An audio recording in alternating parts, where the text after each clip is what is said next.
देखो समझ लो, कल बतलाए हुए थे कि जो कॉन्ट्रासेप्टिव मेथड होता है उसमें एक होता है नेचुरल मेथड और उसके बाद आते हैं आर्टिफिशियल में बैरियर आएगा, इम्प्लांट आएगा, ओसीपी आएगा और सर्जिकल मेथड्स आएंगे। ठीक है, तो अभी हम पढ़ रहे हैं नेचुरल कॉन्ट्रासेप्टिव मेथड, यानी कि कॉन्ट्रासेप्शन का तरीका, यानी कि वैसा तरीका जिसमें मेल और फीमेल के बीच में सेक्सुअल इंटरकोर्स तो होगा बट फीमेल प्रेग्नेंट नहीं होगी। साथ ही साथ इस प्रोसेस में किसी भी डिवाइस की, किसी भी मशीन की कोई आवश्यकता नहीं है। तो जब नेचुरल कॉन्ट्रासेप्टिव मेथड में किसी भी डिवाइस की नीड नहीं है, किसी भी मशीन की आवश्यकता नहीं है, किसी भी केमिकल की आवश्यकता नहीं है, किसी भी मेडिसिन की आवश्यकता नहीं है, तो जाहिर सी बात है कि नेचुरल कॉन्ट्रासेप्टिव मेथड क्या होगा, 100% सेफ होगा। साथ ही साथ इसका कोई साइड इफेक्ट नहीं होगा, क्योंकि नेचुरल चीजों का साइड इफेक्ट नहीं होता है। यदि थोड़ा बहुत किसी चीज में होता है तो वो ना के बराबर। तो उसमें मैंने कल 3 प्रोसेस बतलाया हुआ था, 3 मेथड बतलाया हुआ था, जिसमें से एक मेथड था पीरियडिक एब्स्टिनेंस, ठीक है, और दूसरा मेथड था लैक्टेशनल एमेनोरिया और तीसरा था विड्रॉल मेथड। तीनों को कल एक्सप्लेन कर दिए थे, समझा दिए थे, बट आप एक एक करके एक्सप्लेन कर देंगे। ठीक है, तो जो पहला मेथड है दैट इज पीरियडिक एब्स्टिनेंस, या फिर इसी को बोलते हैं रिदम मेथड। ठीक है, पीरियडिक एब्स्टिनेंस, याद करो कल मैंने बतलाया हुआ था कि मान लो कि किसी फीमेल का मेंस्ट्रुअल साइकिल 28 दिन का है और ओवुलेशन डे निकालने का मैंने फॉर्मूला बताया था मेंस्ट्रुअल साइकिल माइनस 14 डेज। तो इस फीमेल का मेंस्ट्रुअल साइकिल कितने दिन का है, 28 डेज का। तो 28 डेज में से 14 दिन माइनस कर दो, कितना बचा, 14 दिन, यानी कि 14th डे। अब मैंने बतलाया हुआ था कि ओवुलेशन जो होगा इस 14वें दिन पे होगा, इस 14th डे पे होगा, बट मैंने ये भी बतलाया हुआ था कि कोई 100% बात नहीं है कि इसी दिन हो सकता है। हाँ, ये होगा कि यदि उसका पीरियड मिस नहीं हुआ है, यदि उसका मेंस्ट्रुअल साइकिल मिस नहीं हुआ है, तो 1-2 दिन इधर या फिर 1-2 दिन उधर हो सकता है। तो मान लो कि यहाँ पे है 14th डे, 14th डे हमने कैलकुलेट किया है कि 14th डे पे ओवुलेशन होगा। अब मैं क्या करता हूँ, 2 दिन इधर लेकर चलता हूँ, यानी कि अप्रॉक्स 12th डे, 2 दिन मैं इधर लेकर के चलता हूँ, अप्रॉक्स 12th डे, 2 दिन मैं उधर मान लेता हूँ, अप्रॉक्स 16th डे। ठीक है, यानी कि ये 1 हफ्ता का जो पीरियड होता है 12 तारीख से लेकर के 16-17 तारीख तक, 16वें-17वें दिन का जो पीरियड होगा ये 1 वीक का होगा, यानी कि 1 हफ्ता का 7 डेज का। तो इसी 7 डेज के बीच में फर्टिलाइजेशन हो सकता है।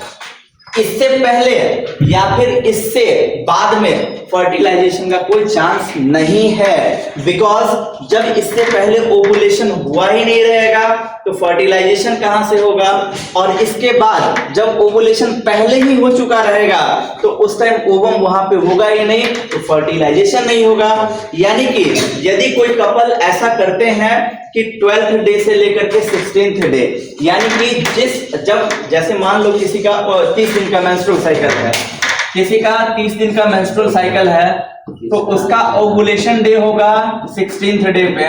ठीक, अब उसका ओवुलेशन 16th डे पे होगा तो 2-3 दिन इधर और 2-3 दिन उधर, यानी कि अप्रॉक्स उस 1 हफ्ते का जो पीरियड होगा, उस 1 हफ्ते के पीरियड में यदि वो सेक्सुअल इंटरकोर्स नहीं करती है अपने हस्बैंड के साथ, अपने पार्टनर के साथ, तो ऑटोमेटिकली क्या होगा कि वो फीमेल प्रेग्नेंट नहीं होगी, और ये क्या होगा, नेचुरल कॉन्ट्रासेप्शन का एक मेथड होगा जिसको बोलते हैं कि पीरियडिक एब्स्टिनेंस या फिर रिदम मेथड। देखो लाइन भी वही लिखे हैं, ओवुलेशन अकर्स रफली at the middle of menstrual cycle. Ovulation कब होता है, मेंस्ट्रुअल साइकिल के एकदम मिड के, थोड़ा सा रफली यहाँ पे क्यों लिखती है, थोड़ा सा इधर या फिर थोड़ा सा उधर। इसलिए यहाँ पे लिख दिया कि ओवुलेशन कब होता है, मेंस्ट्रुअल साइकिल के मिड के रफ में होता है। ड्यूरिंग दिस फेज, इसी फेज में क्या होता है कि अमाउंट ऑफ LH इंक्रीजेस। इसी ओवुलेशन वाले फेज में क्या होता है, इसी मेंस्ट्रुअल साइकिल के मिड वाले फेज में क्या होता है कि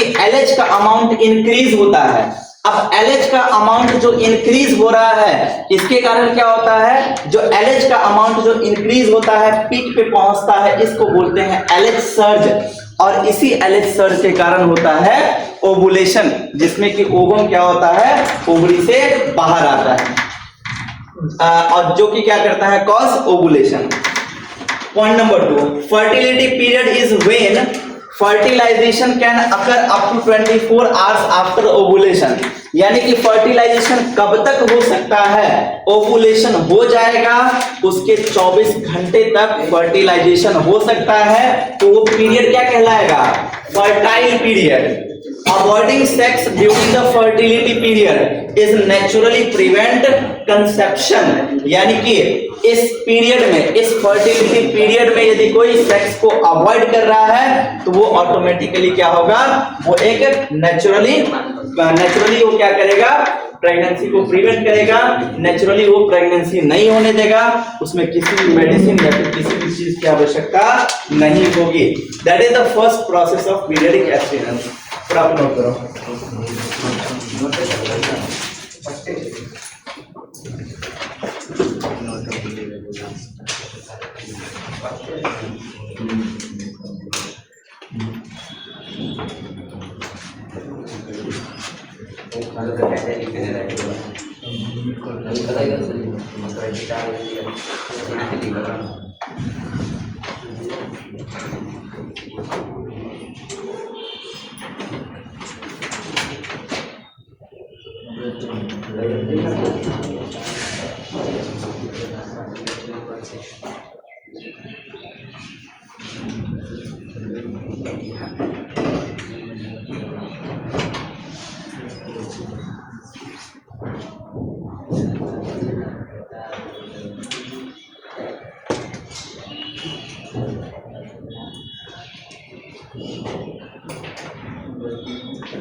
अभी एरिया हुआ है कौन आई अभी रहो क्योंकि लगे दिक्कत नहीं आई पेन ड्राइव नहीं है ये जो कैसे से लिख लेते हैं।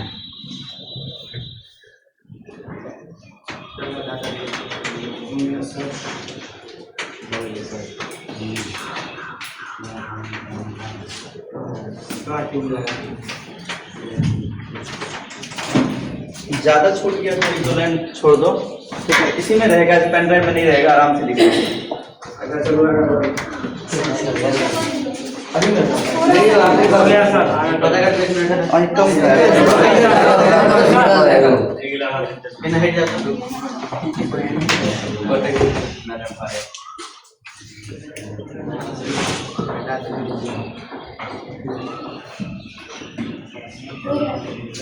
हो गया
फेलियर रेट है तो उसमें बतलाएंगे कि जो विड्रॉल मेथड होता है इस विड्रॉल मेथड का बिल्कुल बहुत ज्यादा हाई फेलियर रेट होता है। क्यों? क्योंकि यहाँ पे मेल अपने आप पे कंट्रोल नहीं कर पाता है और जब तक वो पेनिस को फीमेल रिप्रोडक्टिव सिस्टम से बाहर करेगा तब तक इजैकुलेशन हो जाता है, इसीलिए इस प्रोसेस का हाई फेलियर रेट है। तीसरा, लैक्टेशनल एमेनोरिया, नाम से ही स्पष्ट है। लैक्टेशनल मतलब लैक्टेशन से रिलेटेड है। Lactation in the sense release of milk, जो मम्मी अपने बच्चों को जो दूध पिलाती है that process is known as lactation. तो जब मम्मी अपने बच्चे को दूध पिला रही होती है तब तक उस फेज में अप्रॉक्स अकॉर्डिंग टू एनसीईआरटी बोला जाता है कि 5 से 6 महीने तक जो है कि फीमेल के बॉडी में मिल्क रिलीज होता है। अब किसी में कम भी हो सकता है, किसी में ज्यादा भी हो सकता है। तो जब तक फीमेल के बॉडी में मिल्क बनेगा तब तक फीमेल में मेंस्ट्रुअल साइकिल नहीं होगा, और जब फीमेल में मेंस्ट्रुअल साइकिल ही नहीं होगा तो जाहिर सी बात है कि ओवुलेशन नहीं होगा, और जब ओवुलेशन नहीं होगा तो ओवम नहीं निकलेगा, और ओवम नहीं निकलेगा तो मेल और फीमेल के बीच में कितना भी सेक्सुअल इंटरकोर्स हो, मेल का जो स्पर्म है कितना ही फीमेल के बॉडी में क्यों ना चला जाए, बट जब वहां पे ओवम ही नहीं है तो फर्टिलाइजेशन नहीं होगा, और जब फर्टिलाइजेशन नहीं होगा तो जाहिर सी बात है कि फीमेल प्रेग्नेंट नहीं होगी। तो ये 3 मेथड थे नेचुरल कॉन्ट्रासेप्टिव मेथड, जिसमें किसी भी चीज की आवश्यकता नहीं होती है। ये वो मेथड थे जिस मेथड का यूज करके कोई कपल इस तरीके से कर सकते हैं सेक्सुअल इंटरकोर्स कि वो फीमेल आगे चल करके प्रेग्नेंट नहीं होगी। अब हम बात करेंगे, अब हम आएंगे बैरियर मेथड पे। बैरियर का मतलब मैंने बतलाया हुआ था बाधा, रोध। अब यहाँ पे क्या करेगा, बैरियर मेथड में, जैसे बैरियर मेथड में क्या होगा, डिवाइस का यूज होगा, किसी न किसी डिवाइस का यूज होगा, जैसे कि कॉन्डम हो गया, फेमिशिल्ड हो गया यानी कि फीमेल कॉन्डम हो गया, सर्वाइकल कैप हो गया, वाउल्ट हो गया, that process is barrier method. तो इस बैरियर मेथड में क्या होता है कि मेल और फीमेल रिप्रोडक्टिव सिस्टम के बीच में कोई ना कोई बाधा होती है, जिसके कारण क्या होता है कि मेल का स्पर्म जो है उसी में डिपॉजिट हो जाता है और वो आगे फैलोपियन ट्यूब तक नहीं पहुंच पाता है। जब वो फैलोपियन ट्यूब तक नहीं पहुंच पाएगा तो जाहिर सी बात है कि फर्टिलाइजेशन नहीं होगी, जब फर्टिलाइजेशन नहीं होगी तो वो फीमेल प्रेग्नेंट नहीं होगी। अब लिखो बैरियर मेथड में,